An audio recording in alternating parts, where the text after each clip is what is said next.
The other thing to be aware of is that we obviously face some reasonable restrictions in terms of what we can do and where we can do it. And one of the major factors that we have to take into account is obviously the off-target impact. We use insecticides, and hey, guess what? They kill insects. They kill locusts, but they also kill other insects. So we have to be extremely careful to manage the off-target impacts of what we do. The last thing we want to do is start spraying prophylactically, because all that will do is hasten the demise of the products that we are able to use because of environmental and off-target impact. So we have to bear that in mind, and we have to pick our targets carefully. So okay, what did we do for the 2010-11 plague? Well, we planned to prepare. We produced a lot of information, the first piece of which was identification of the risk zones. So based on the swarms and the known egg bed locations that we had, and anywhere we had swarms in late autumn 2010, we had to assume that they laid eggs. So we identified 3 primary and 1 secondary risk zone where we anticipated there would be significant populations. And that information was put out early and often. So we engaged, again, early and often. We worked with industry groups, we worked with all of the state agencies involved, and we made sure that there was a lot of information available for people to be able to make their own decisions. Working with, amongst others, GRDC to prepare a very significant piece of information for growers to use. I personally attended over 35 grower meetings spread throughout Eastern Australia, southeastern Australia, to address them with regard to the preparedness for the coming locust plague. We also, for the first time ever, produced a national communications strategy so that we could use the media as best we could to get the message out that we needed to. And we did one of the hardest things possible for a government agency to do, and that's to actually get the media to do part of your work for you. So there was a lot of hype, there was a lot of noise, there was a lot of media. And on the basis that awareness delivers preparedness, I personally, along with my mate Larry here, did over 985 media interviews between the 1st of April and the 30th of October last year. And yes, some people claim that I was, one of the biggest media tarts that government had ever seen. But what I wanted to make sure was that at the end of this, nobody could utter those famous words that we often hear after any kind of disaster, natural or otherwise. Why weren't we warned? We were going to make damn sure that everybody knew what potentially was coming. So finally, September, October, the plague arrived. Or did it? Again, a number of people have indicated that, all the hype and all the build-up that we had, particularly with the media, that we effectively cried wolf, that we had people hyped up to an extent that wasn't necessary. Well, can I tell you from my own experience in dealing with emergency plant pests and the responses, you may often be chastised for being over-prepared, but you will always be crucified for being under-prepared. And believe me, I've been crucified once or twice before. There were significant populations, both in pastures and grasslands.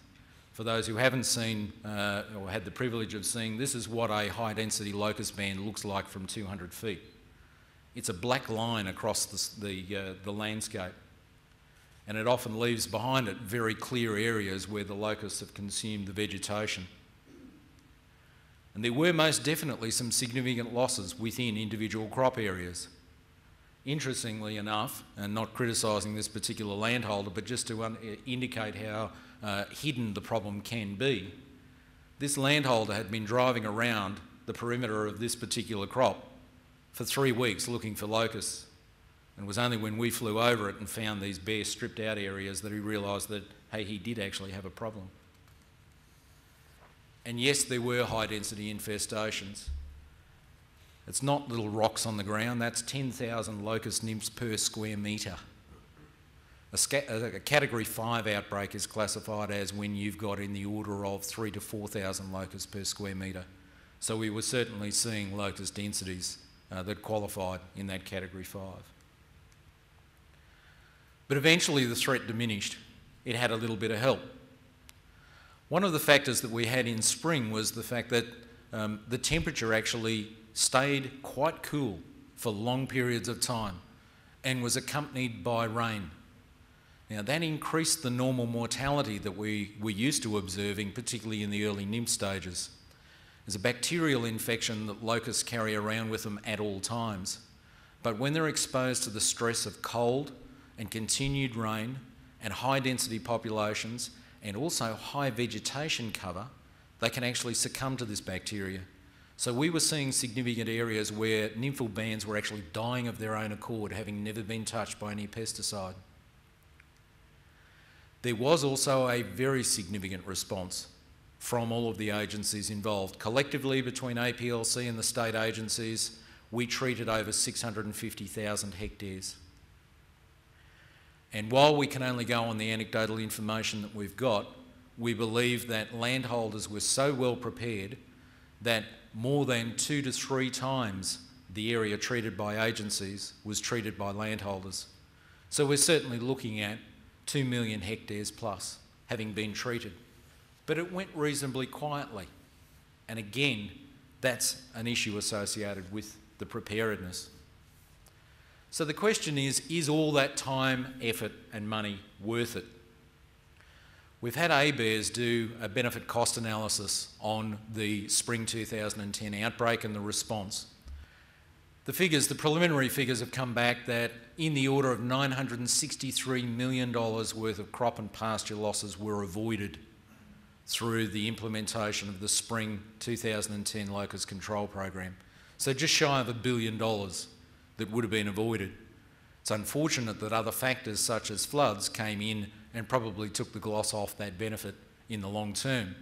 But it's one of those situations that afterwards you sit there and look at 2 doors. One is marked damned if you do and the other is marked damned if you don't. And if you wouldn't have implemented the locust control program as was done and the floods didn't arrive, then we would have been damned if we didn't. Totally across the agencies, we invested around about $50 million. So nationally, the benefit cost ratio was about 19.2. So if for every dollar that we invested, there was around about $19 worth of losses avoided through what we did. APLC's benefit cost ratio was around 50 to 1, and that reflects our method of operation, the fact that we only undertake aerial treatment and that we only undertake treatment of the highest density infestations rather than lower density infestations that in particular the state agencies were dealing with. And that's appropriate because we have different objectives and different mandates. But even with that, there were certainly some losses. Now, this is a simulation as part of the ABARES exercise, and their estimate is that there were, certainly losses, actual losses in crop and pasture in the order of $60 to $70 million. Again, it's a simulation. There's nothing there that we've been able to gather to be able to put anything more hard and fast on it. So, is the thing over? Can we all go home? Has the proverbial fat lady sung? Well, can I tell you, we're dealing with a persistent little pest. This is the current distribution of Australian plague locusts that we have as evidenced by surveillance and trapping in the past month. We've got some pockets of significant infestation still remaining, southern Riverina and parts of Victoria, plus also eastern parts of South Australia. But of greater concern to us is what's sitting up here. There is yet again a widespread background moderate population that is still presented with very green conditions and that has still got time to put through at least 1, if not 2 generations before the end of the season. So the question, and I'll just go back, in addition to that, we have an area in the central west of New South Wales in particular where we've got a significant infestation of spur-throated locusts. Now, spur-throats, because they only do 1 generation a year, require at least 2 successive good seasons in the north of Australia to be able to build up their numbers, and they've certainly had that over the past 2 seasons. We've also got some fairly significant spur-throat infestation around Carnarvon and parts of Western Australia, so it's not an isolated instance. So the question is, are we poised for a repeat?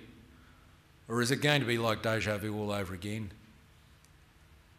Again, going back to that graph of the last 75 years of outbreaks, and you'll notice that in 53, 54, 55, each one of these bars represents a generation, so a 3-month period.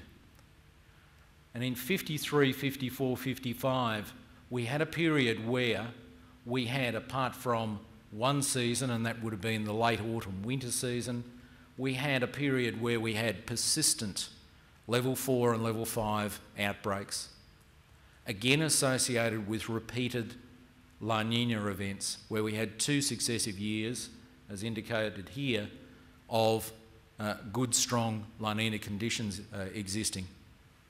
So what we need to do is to, as I've been saying in the media, maintain our vigilance, because from our perspective, it's not over until the overweight diva sings.